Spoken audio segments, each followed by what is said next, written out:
Hello there, everyone. Welcome back to the 1894 podcast. We are back after yet another match, and it was another defeat for Bristol City on the road, and this time came at Leeds. So, in a bit of a different set of circumstances, that is now 3 defeats in 4 for Nigel Pearson's side. Notably, 2 of them have come up against relegation sides away from home. So, make of that what you will. As usual, I'm joined by Matiss. Matiss, how you doing? Yeah, I'm not bad. It's been a couple weeks since our last podcast. Played a few games now. Very disappointing home match against Stoke, which we'll get onto, followed by an amazing away win in the week. But then quickly, a couple days later, back to another defeat away from home. But yeah, into the international break now. But yeah, I'm not too bad. So, we'll talk about the main event, shall we? And that was at Elland Road yesterday. And that was Leeds United 2, Bristol City 1. It was a win for Daniel Farke's side. It was a defeat for Nigel Pearson's Bristol City. And before that, I think we were the third most informed team in the Championship away from home, which is brilliant. But yeah, that didn't stay, unfortunately. A really, really poor ending to that game. But it leads away. You can't really, be too disappointed. The disparity and the discrepancies within Bristol City's finances, Leeds' finances is a literal cliff edge. It is a mental sort of difference. And the difference is not only class, quality, but also finances, as I said, is mental. This was the Bristol City team that played. It was Max in goal, Taylor Gardner-Hickman, Rob Dickie, Cal Naismith, Cam Pring, Matty James, captaining the side, Joe Williams, Jason Knight, so the usual midfield 3. Mark Sykes, Naki Wells came back into the side after midweek, and Sam Bell off the left. Were you surprised? Expected? I expected it, the team use. Yeah. No, yeah, nothing wrong with that. It was pretty bang average. That midfield 3 is settled in, and obviously with Viner out, it's going to be Dickie and Naismith, and then also Tanner's out, and then yeah, it's front 3, yeah, bang average, normal, normal and expected. But yeah, obviously, like you said, going into this game, it's always going to be tough. But like you said, if we want to be pushing higher up, we got to get like like a result, like you said, a point or something out of this game. And I thought if we played our football, we could have a chance. We're obviously going to bring a game to them, but it was whether or not we could get anything out of it. But yeah, the start, the game, I thought we were decent. I thought we looked a bit more composed and we controlled the ball a bit better. We were passing it around a bit more. I was worried that we were going to try and we are still, we were definitely a counter-attacking team with the seasons prior. We've started to try and play more possession-based football, but then it always seems to be when we win, we have less possession.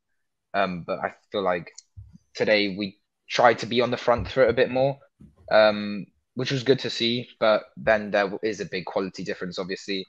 Before the first goal of the game, there was another penalty shout, which would have made it the third in a week. But this one's a bit more softer.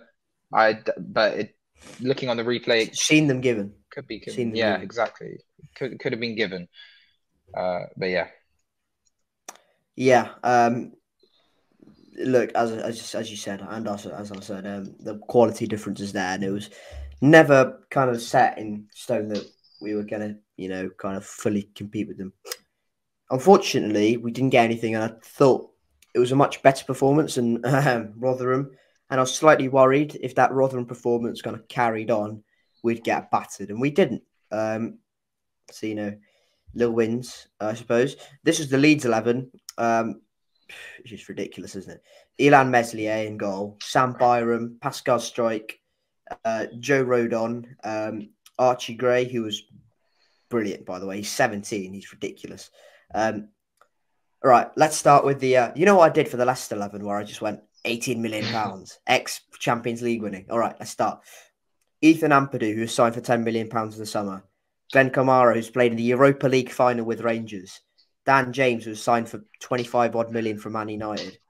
Joel Pirro, who scored 20 plus goals in the last 2 seasons in Swansea and signed for like 12 million. Ridiculous. Crescencio Somerville, who scored at Anfield last year and got the winner. Jorginho Rutter, he was signed for £35 million and is playing in the Championship. That is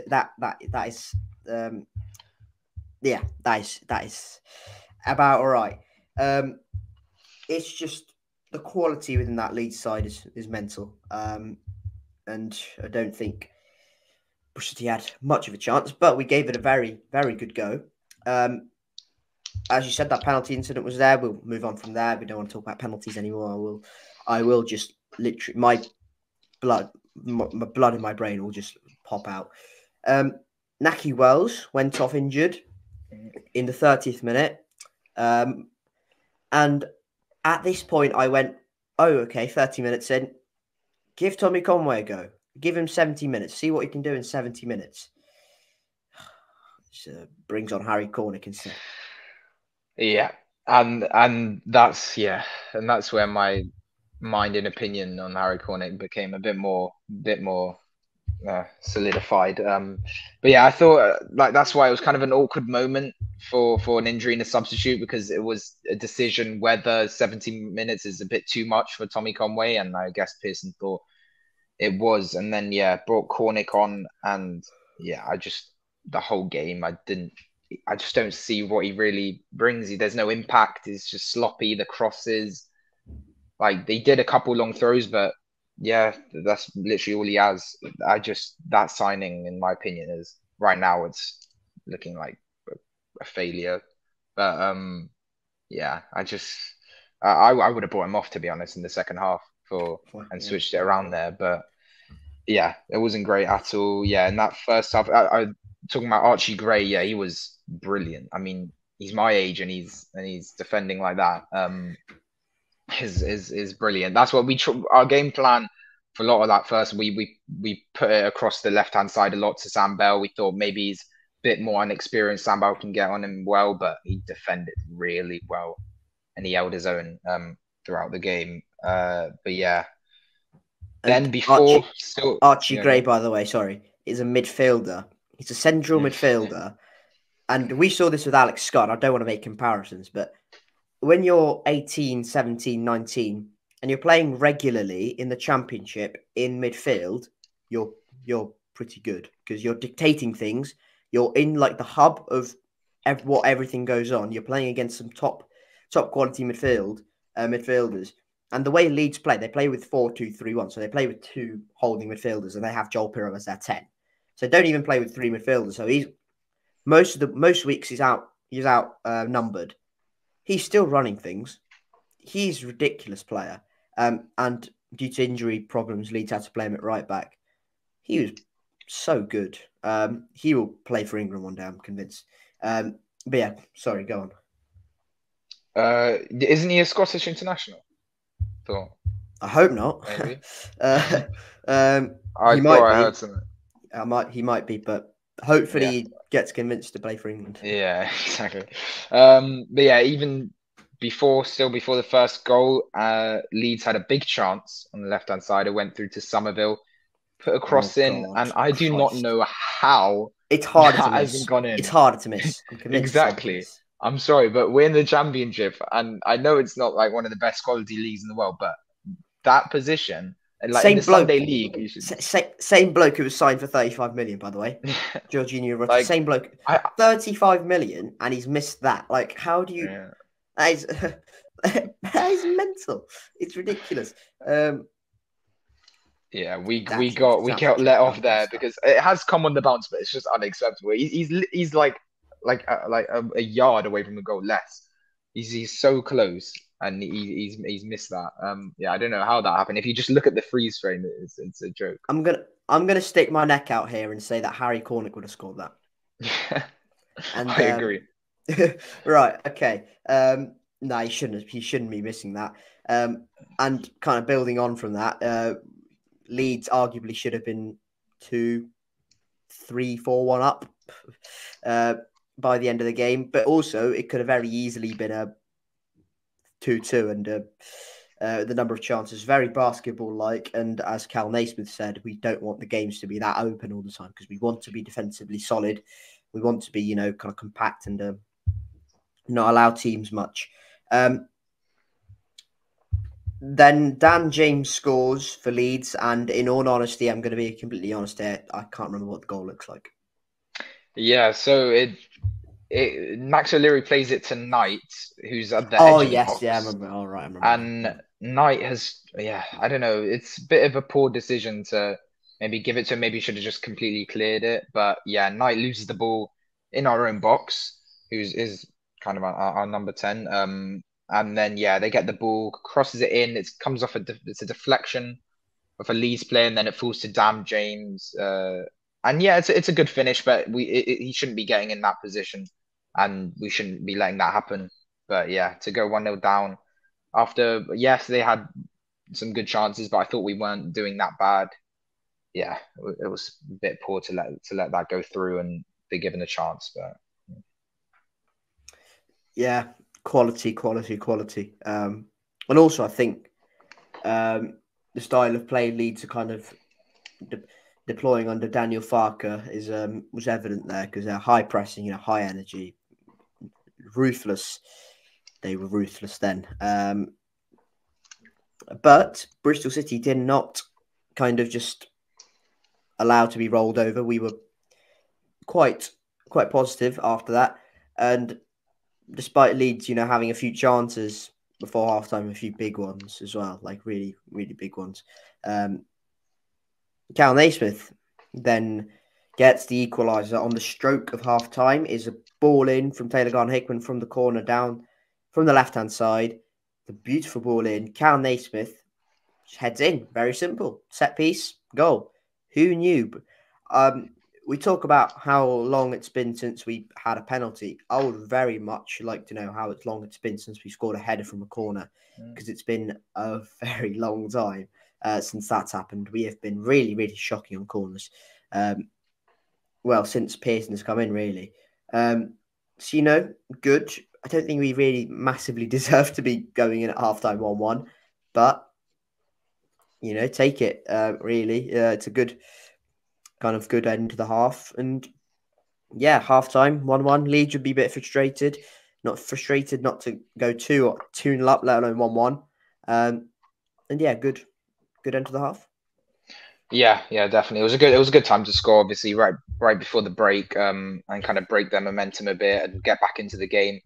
But yeah, our set pieces are usually pretty horrendous, and our corners over the seasons not been good, not even getting over the first man most of the time. But Taylor Gardner-Hickman has been good at that since he's come in, putting some good balls. He's good at crossing, and yeah, lands on Naismith's head, and yeah, it's a good header. And yeah, he puts us 1-1. It's a good goal, and we go in. Yeah, maybe not deserved, but again, we're at the half at 1-1, and I thought maybe now we can try and hold on to a point, maybe find some attack, just like keep in the game.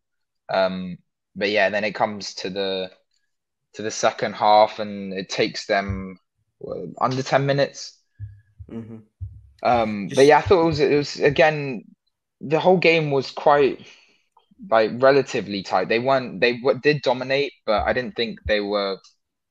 I think we held our own in a way that I didn't think we were going to lose by a lot. Even they could have scored obviously a few times, but we weren't too bad. But then yeah, obviously the quality over Sean and Pirro, got his goal against us.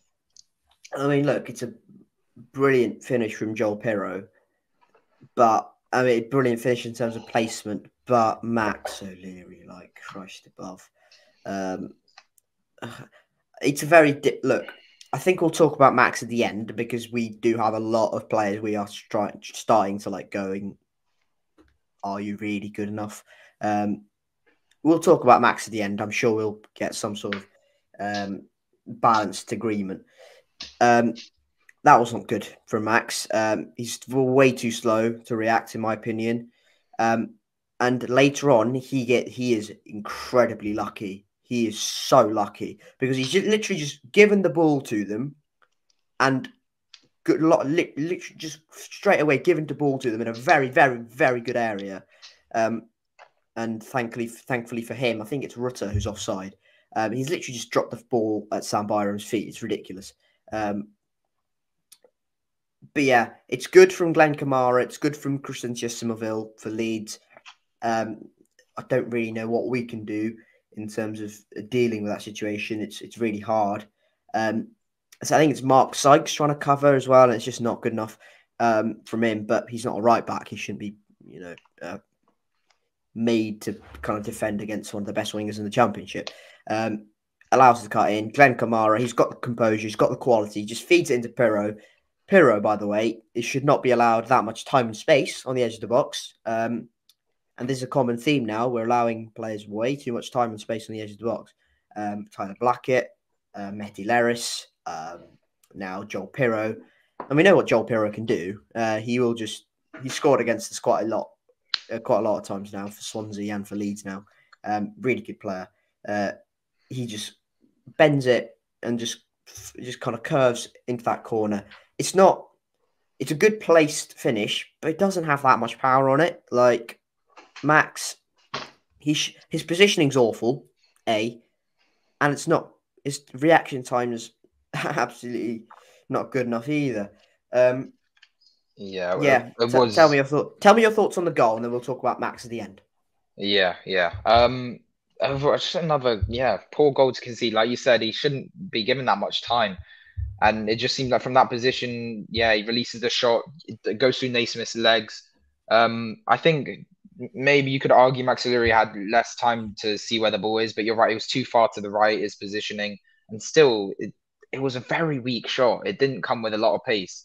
So he really should be saving those. But too much time. And I think when we brought King on after, that's what we brought. I thought the substitutions. We moved. So we brought on Andy King for Joe Williams. So that was a straight. That was a straight swap. And then we brought on Tommy Conway for Taylor Gardner-Hickman, who was playing right back. So Conway moved up top. Harry Cornick moved to the right. And Mark Sykes dropped in to right back. So that was basically how it happened. I thought it was strange. Personally, I would have just taken Cornick off. I know to bring on a player on and then take him off, but I think Conway for Cornick would have made more sense. I thought Sykes was having a decent game, and even when he came at that right back, he defensively it was decent, and he saved us a couple of times. Even though one chance at the edge of the box, it came to him, I think, from a corner. And then he tried to play it to Matty James or something, but it was a short pass, and then they got us on the counter. And I think that's when Max O'Leary pulled off quite a good. That was a really good save. That one. Yeah. Tips it onto the bar. But talking about that goal, overall, not good enough. And they got the lead again, and from there, not much. No, just fine margins. Fine margins are just not going our way. Never seem to go our way. It's really frustrating. Look, we haven't got enough time to talk about the rest of the game because there's a lot to dissect. In summary, after that Leeds goal, Leeds have a few chances. We kind of huff and puff. Don't really do much. Naismith said this in his post-match, never really have a sustained period of continued pressure, do we? We kind of huffed and puffed. Nothing really happened. Nothing major happened, though. Not much. One chance that was decently big came from a corner, and it was, I think, headed, but then a goal line clearance from the Leeds defender off the line. He headed it out, which was a decent chance. There were some players around the box, a bit unlucky, but then again, bring it back to that miss from Rutter, right, in the first half. But overall, Leeds were the dominant side. Obviously, you could see the quality difference away from home. Great fans there. They have a great team. I definitely will be surprised if they're not in the top 6. I think they'll be fighting for automatics. They should be in the top 2. They should be in the top 2. They should be. But the way they're playing, we stayed in the game. It was similar It's like the Leicester, we didn't get battered. We were in and around there. We were still obviously giving a fight, but then again, yeah, we didn't get anything out of it at the end of the day. And we, in some of these games, like you said, Ipswich, that'll be a tough game. Those away games, we want to sometimes be getting out of it. But mate, Coventry and Ipswich are going to be absolutely massive games. Not because they're at home, but they're going to be really tough games as well. Because Coventry are finally ticking, and also Ipswich. Ipswich at the moment. It's going to be tough. It's going to be really tough, and our season's going to be really, really, because I think we expected to lose at Leicester and Leeds, but I don't think many of us expected to lose home to Stoke. And well, our next 2 home games are going to be pivotal to how our season, in my opinion, pans out, because they're tough, but they're also not, Leeds and Leicester tough. So maybe we can get something. So just to finish off on this game, on the 67th minute, Jason Knight's brought off, who I thought was not at it, in my opinion. We'll allow Jason Knight. We'll allow him. He's been really good for him. Really good for us. He can have an off day. He wasn't at it. Andy Vyman came on. I thought he was pretty lively. I thought he did what he did against Stoke, where he came on, kind of occupied that left hand side, but also kind of drifted in and out and allowed kind of room for Pringy or other midfielders to allow that space on the left hand side. And I thought he was quite good doing that. I think he's really good at doing exactly that. The other sub was Sam Beloff, who should he have done more against a 17-year-old at right back? Maybe. Probably, yeah. But again, Gray, he was brilliant that day, but I think he could have done a bit better. But yeah, he got subbed off and Mehmeti came on then for the final period of the game. And is that who you were referring to earlier then? On the Mehmeti comes on and right, let's break this down with Mehmeti. That is his first sub appearance since Leicester, and he barely got any time at Leicester. He was like 6 minutes, barely any time. Before that, I think he got a start against Norwich, really poor. And then sub appearances against Preston, Millwall, Birmingham, and Hull as well. All right, let's break this down. Mehmeti. Many people overlook this, but we actually spent $1 million on him. So, that's for us a fairly reasonable, decent chunk of money being spent on a player. His end product's just not there at the moment. His end product just isn't there. Look, I think he's a good technician, and I think the quality's there. Like, he did so well in League One, but he was the star player there at Wycombe. He was the star player because every time Wycombe under Ainsworth were very direct, kind of Gareth Ainsworth's side. They got the ball to him and hoped he would create something. It's not the same at Bristol City. He's not the star player there. He's not the guy who's going to be relied on to create everything. I think he's a good player. It's just not kicking. He's just not ticking at the moment. What are your thoughts on Mehmeti? It is a shame because when we saw him come up, you could see the energy, the skills, the quality. But I think he has potential, and I like him. And I think compared to Cornick, how much longer are we going to give Mehmeti though? We're nearing a year, a couple of months, and we're nearing a year with Mehmeti. How much more time are we going to realistically give him? Yeah, it's true, and he hasn't been given many minutes at all in the last few games. So yeah, that's the thing. It's strange. I mean, I guess he's there right now. I mean, touch wood, if there becomes like an injury or something, and if he finds his place in the side, maybe get some more game time, settles in. But I really hope something clicks and it works out because I think he has potential and he could be a maverick in the team and create some quality. But yeah, right now it doesn't seem to be working. I mean, compared to Cornick, I don't see that much potential in Cornick, to be honest. I don't see really what's there. Yeah. But with Mehmeti, yeah, like against Leeds, I mean, his skills, he didn't get past the right back. He got one situation. He got to one situation where he got the ball. He had a clear run. He had a clear path to just run at Sam Byram. And if he didn't get past Sam Byram, we had all gone, you know what, that's fine. You know what, try again. It's fine. Yeah, at least he's tried. He kind of stepped out, kind of got the ball, didn't really know what he was doing, kind of did a few step overs, and the ball was atrocious. The cross was absolutely atrocious. He doesn't dink it. He doesn't flat out just put it in the box or along the floor. He kind of half dinks it right into his chest. It's like, what are you doing? You've got more quality than that. Just he's clearly a good player. It's just so frustrating at points. He's just so inconsistent. It's at points he'll look like he's really like a top player, and you're going, wow, his skill's ridiculous. His end product's just not there. It's just not there at the moment. And it's frustrating because you said potential. His age is there. His age is like the right age bracket for what we want to do, but it's just not. It's just not there. Anyway, I'll just final thoughts on the Leeds game. Also on the players, yeah, Knight, like you said, he had an off day, didn't really bring too much of an impact.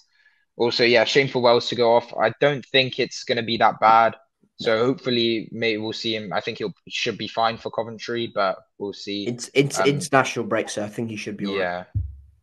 It's a good time to have a couple-week break. Yeah, I thought Sykes had a good game. Pring was brilliant as well. Like his defense was really good yesterday, and yeah, Max made one good save, but then again, that keeping on their second goal, Pirro. Right, should we talk about Max then? Because this is a very, very hot topic amongst the Twitter fans. Tell me your thoughts on Max. Where do you stand on him? Yeah, it's a tricky one because he's not really a top quality keeper at all right now. I mean, his distribution has been pretty poor throughout the season, and his shot stopping, has been good, but then sometimes you wonder, is he good enough? Like some of his decision making and his saves and the conceding of the goals. Like, when's the last time we got a clean sheet? I don't. West Brom. West Brom, yeah, and a 0-0 draw, but a clean, yeah. I don't really think he's quite good enough, but I like him, and we're not gonna buy a new keeper, I don't think. We don't have the money to improve on Max. Yeah. We don't have the money to improve on him. We're just gonna have to stick with him, and he's gonna be, obviously he's the number one over Bajic, and now we actually signed a new keeper. Just as a backup, though, he's just going to be there for. He's going to go in January. He's out in January. Yeah, exactly. But yeah, Max, I mean, we're going to have to stick with him, and I just hope he improves his slight points in his game. But he's not really like compared to Dan Bentley. When Dan Bentley was there, yeah, he's not. If we really want to be pushing further up the table, I think we definitely need a better keeper.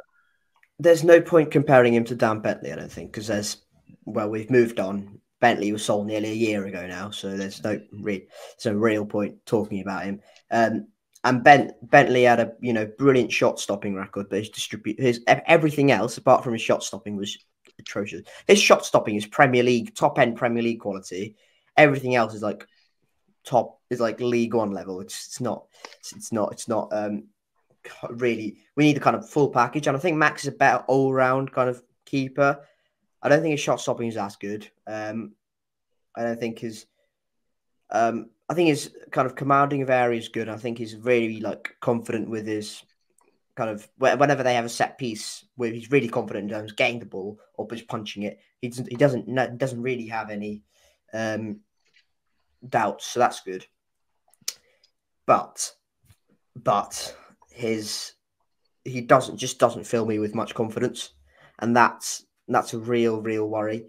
I don't think we have the money to buy someone who's better than Max, because Max is all right. He's all right, but that's about it. He's average. And unless a free agent comes up who's top end Championship and is willing to come to us, It's just not Kasper going to look great. Schmeichel. Where did he go? Is he still a free agent? He's Anderlecht now, I think. No, I don't know. Damn. But yeah, Kasper Schmeichel. As much as I'd love a Premier League winning captain in my team, I don't think that's going to happen. No, I don't. I just don't think we have the money to buy someone who's better than Max. And I think that's the case for a lot of these players. I don't want to point anyone out, so I won't do that. But some of these players are just kind of stagnating a little bit in the Championship. It's just kind of like they're kind of like 14th place, and that's about. Then they don't have much better than that. Much more in them than that. So, and we don't have the money to buy someone better than them. So, look, it is what it is. We're stuck with Max, and I don't think he's awful. I think he has good games. And I thought against Leeds he made some good saves and good had his moments, but it just doesn't fill me with much confidence. And I don't think that's a bit of a outrageous thing to say. I don't think. I know a few people who don't rate Max at all. So look, I don't think he's a scapegoat for yesterday's performance because I don't think he was the reason we lost. But still, it's not really. It wasn't great. Any further thoughts on Max? No, not really. But yeah, I mean, we're gonna have to stick with him for this season at least. So hopefully improves and hopefully some more clean sheets to come. But yeah, my final thoughts on the Leeds game and or the week in general. Well, we're sitting 14th now, kind of mid-table where we finished last season. Kind of what we're expecting. We're 3 points off the playoffs. We're now 11 games in, so like around the quarter mark nearly. Basically. Yeah, I mean, yeah, it's kind of the difference in quality, like we said earlier. Just narrowly lost, but yeah, we've got the international break. Hopefully, some more players to come back in. McCrory will be back for New Year. I'm excited to see him when he comes back and when he's fit. Hopefully, he can make a big impact. And now Conway, when he's back to full match fitness, when he can start playing games. Also, Nigel Pearson mentioned we could be changing formation, trying to put two up front with Conway and Wells. He was talking about when Conway's. When did he say that? He said that in the press conference. I read it on Bristol City, Bristol Live. Oh, did he actually? I did not know that. Hello. Okay. Yeah, he said. Well, we got 4-4-2. I think 4-4-2 or something. It's 4-4-2, complete Brexit football. Yeah, love it. You love to see it. But yeah, overall, yeah, kind of sitting in the mid-table. I do see us still finishing around like 10th to 12th region. I feel like we could be pushing. The next games will be interesting to see. Yeah, we've got Coventry at home, then Ipswich midweek, and then we go to Cardiff away. So yeah, that Coventry and Ipswich game. I mean, Ipswich are on fire right now, and they're definitely pushing to make a double promotion season. But yeah, I guess we move. We got a couple weeks now.